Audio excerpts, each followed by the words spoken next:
Hello, hello, hello, my darlings. Thank you for joining me on A Slice of Life, A Slice of Life. Well, here's my question. What would $1 billion reveal about you?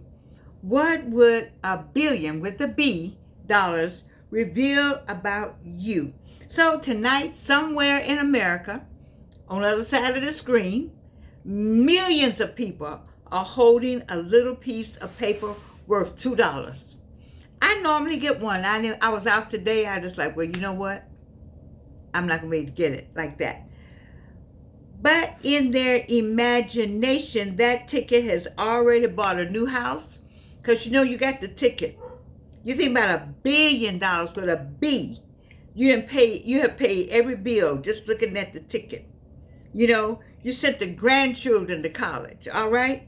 You're taking the entire family on vacation, even the ones you don't care anything about.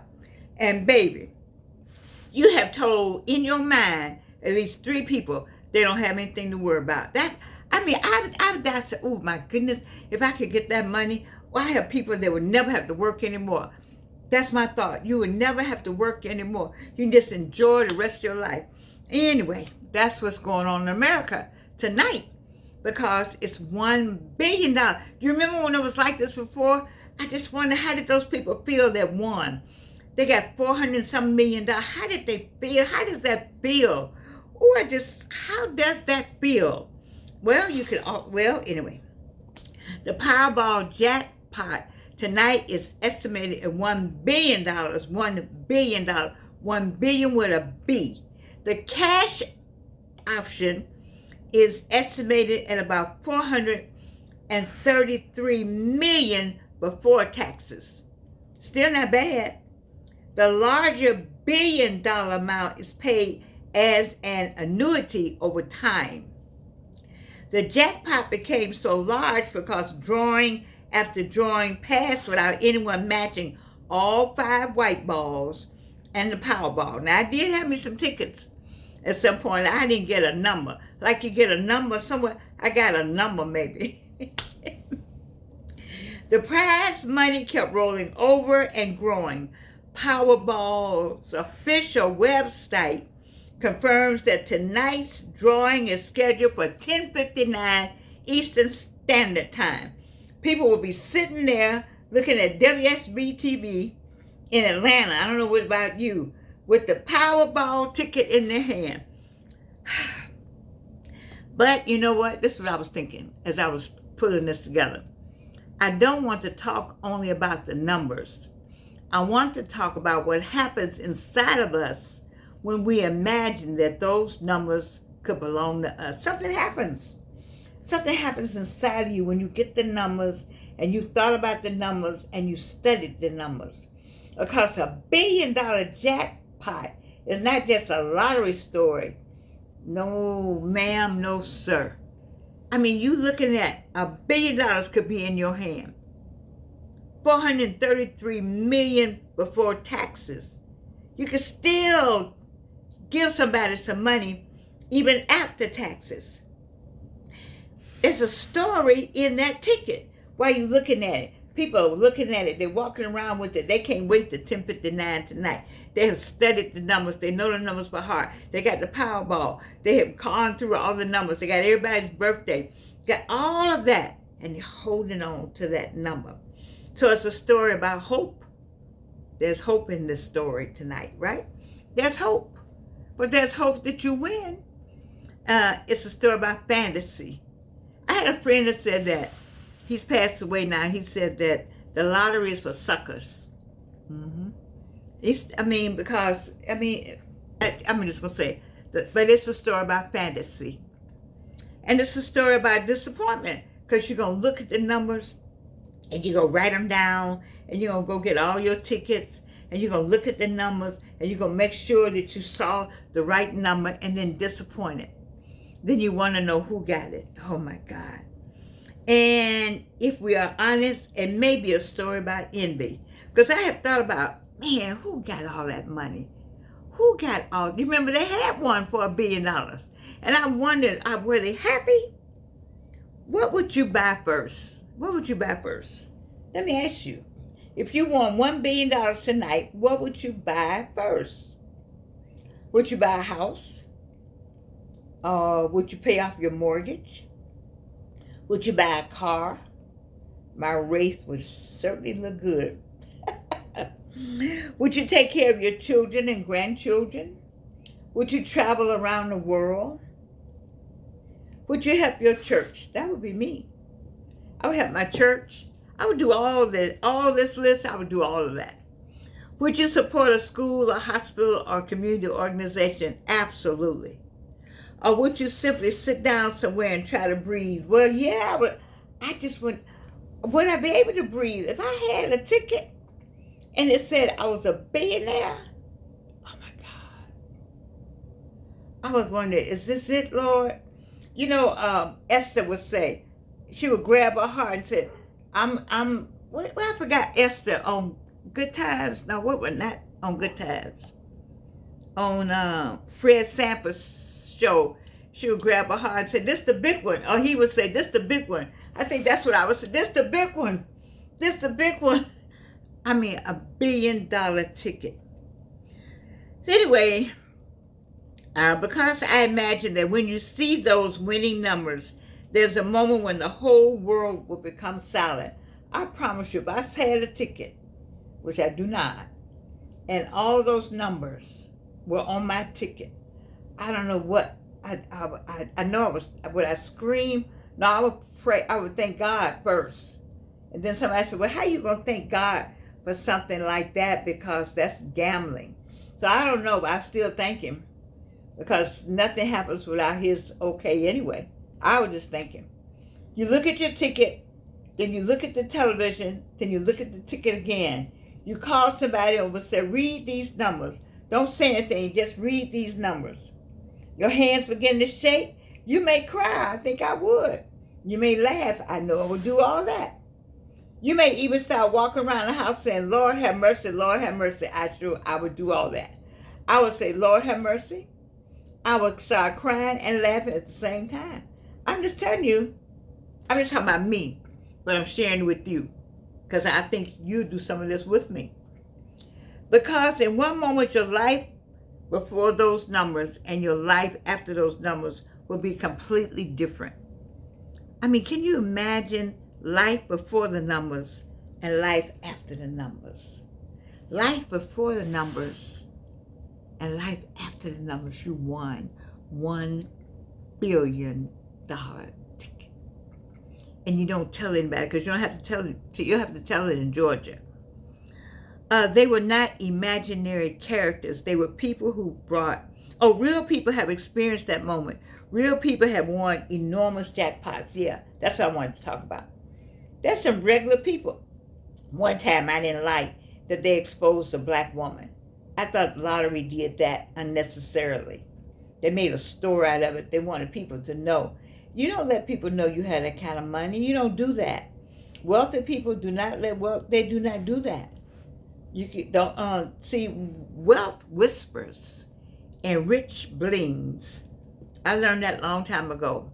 And I used to tell my students, the wealth whispers.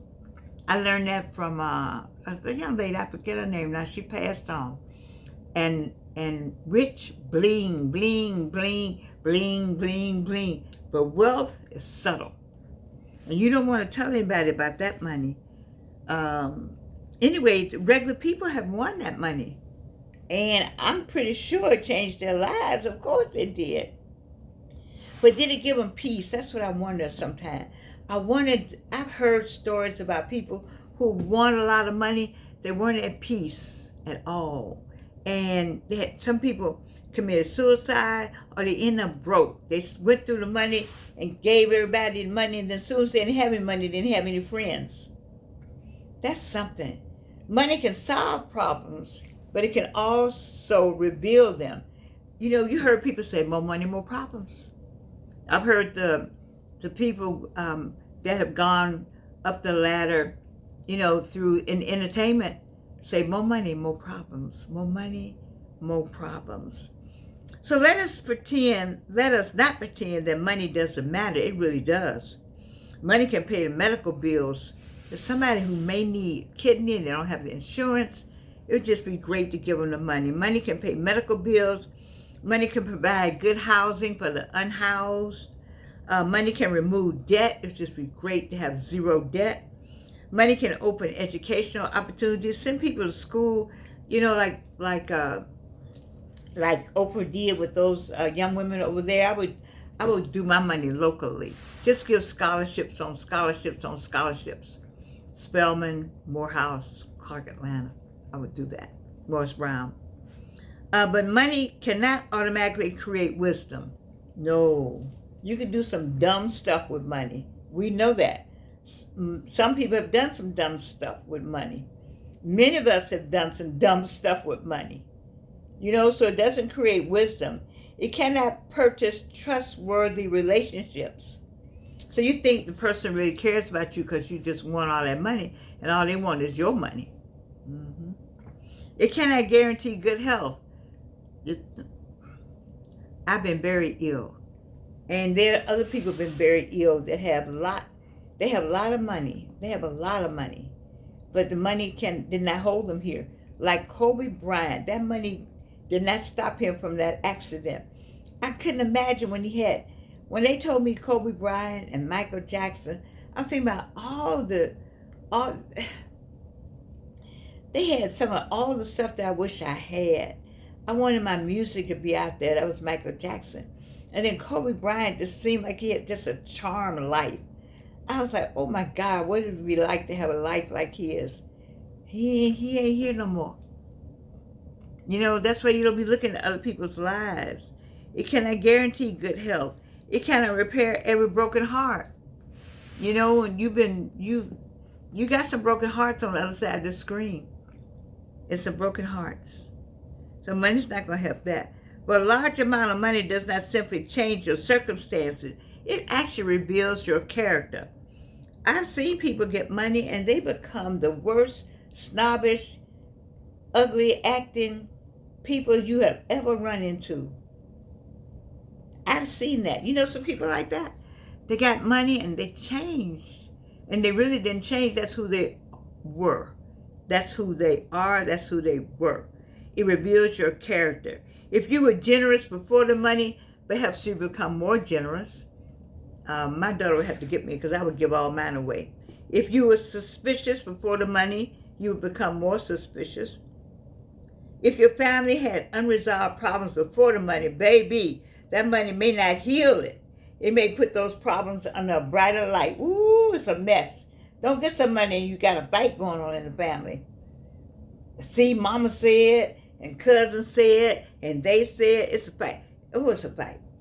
That is why the first thing a winner should buy may not be a mansion or a luxury car. The first thing a winner needs is time. Mm-hmm. When you win the money, you need time to remain quiet and sort it all out. You need to get quiet. You know, be still and know that I'm God. That's for real. You need time to breathe. You need time to consult an attorney immediately. A qualified financial professional and a tax professional. You need to call your tax man, your lawyer, and a financial person immediately. So you won't mess up, so you won't be broke. You need time to create a plan before making promises. Don't be calling people talking about, oh, I'm going to give you a million, and the tax people say, you crazy. Don't do it like that. Because we'll get excited. I will be the one to call everybody, my friends, and say, I got money for you. You need to call the tax person first. You know? And try to remember who they were before the entire world. You don't let people know. Don't let people know. Lay low. Lay low. And then there's the rest of us that didn't win. The people who did not win. What about the rest of us? You're watching the drawing. The first number comes up. You have it. Oh my God. Don't have one of the numbers. You just won't be able to just contain yourself. The second number comes up. You have that one too. Woo-wee. Now your heart is beating a little faster. Then the third number appears and your dream starts packing its bags. By the time the final number appears, somebody in a small town you have never heard of has the winning ticket. And you still have the same mortgage. You do. The same car note. The same light bill. The same relatives. And you still have to get up tomorrow morning. Yeah? So how do you feel about that? How do you feel? Are you happy for the winner or are you disappointed? I've been disappointed, but hey, it was just a chance. I still got life. Life is still lifing. And do you say, why couldn't that have been me? How many times have we said that? God, why couldn't that have been me? Oh my God, especially when you find out it's some little town, some little store. Why that? Why, Lord? Why not me? Well, anyway, do you wonder why someone who already has a comfortable life received the winning ticket while you've been struggling? I have seen, I think out in California, somebody was rich already and they just got richer. That's just the way it is. You start examining the winner. They don't look like they need all that money. Who are you to say that? What are you going to do with it? You want that? No, what are they going to do with it? That's not your business. You didn't win. You say, okay, I didn't win. I didn't win. And that's the end of it. Don't let somebody else's win become your loss. You didn't win. And it's okay. It's okay. Because you can still dream. You still, don't let all your dreams be on a ticket. Instead, let your dreams work for you in terms of your business acumen, or starting something you can do, some schooling, or starting a business, or working on something that's going to work for you, that's going to work. Don't put all your eggs in that basket. Do not. Do not put all your eggs in that basket, because that is what? That is a ticket. One ticket. How many numbers? You keep going because you still got life. Life is going to keep lifing, and just because you didn't win does not mean you're not a winner. You still on a purpose. You still got to fulfill a purpose, and don't get off of it. You know, and you can still keep dreaming, but don't dream on a ticket. Instead, if you're going to dream on some numbers, what are the numbers you need to start your business? Or what are the numbers you need to save, start a saving? Or what are the numbers you need to make things better for you? Those are the numbers you want to think about. Oh, don't think I'm not going to look tonight. I'm going to look and see any of my numbers I used to have, because it's already late now, so I'm not going to do that. You know, but if you won $1 billion, what's the very first thing you would do, and what part of that dream could you begin doing now? Because some of what you all are dreaming, you can dream now, you can do now. I'm gonna buy me a new house. You can buy a new house now. I'm gonna get me a new car and get me a new car, because it takes work to get all these things, and you got to stop and say, okay, I am going to do it. I remember, I'm gonna tell you all a story. Maybe I should not. My daughter doesn't like that story. But I'm going to tell you a story. Well, I'm going to do it this way. I got up one day and said, the car is not working. I'm not getting ready to be on a bus. That's it. That's what I said. I told my daughter, I said, I tell you what, when Mama come back, she going to have a car. Now, I'm telling you, I had a few little dollars, but I said, when Mama comes back, Mama gonna have a car. I had gotten rides back and forth, and people were nice. Don't get me wrong. But I said, when Mama comes back, Mama gonna have a car. I didn't do anything illegal. I had to stop and just think about how I'm gonna get this car. It doesn't have to be a new car. It's got to be able to work. And it was, somebody said, I went to back in the day, car dealerships were all up and down Stewart Avenue. And I went up and down Stewart Avenue till I found me something that worked and it worked a long time. It wasn't pretty. It didn't have air. It had AM radio. But guess what? It got me to work, and it got my daughter to school until I was able to get it. And then I was able to pay it off and use it to get another car. You see what I'm saying? Do y'all understand what I'm saying? So you can't get the car from the ticket. They get the car from here, and from here. Pray, and God will take care of you. The one good thing about all this is that I love you, and I help you get whatever I can. If I could, I would. That's why I do a slice of life, out of love for community, love for people, and love to just encourage you to don't give up. God got you. Be still and know that I'm God. And be still and know that I love you. How about that?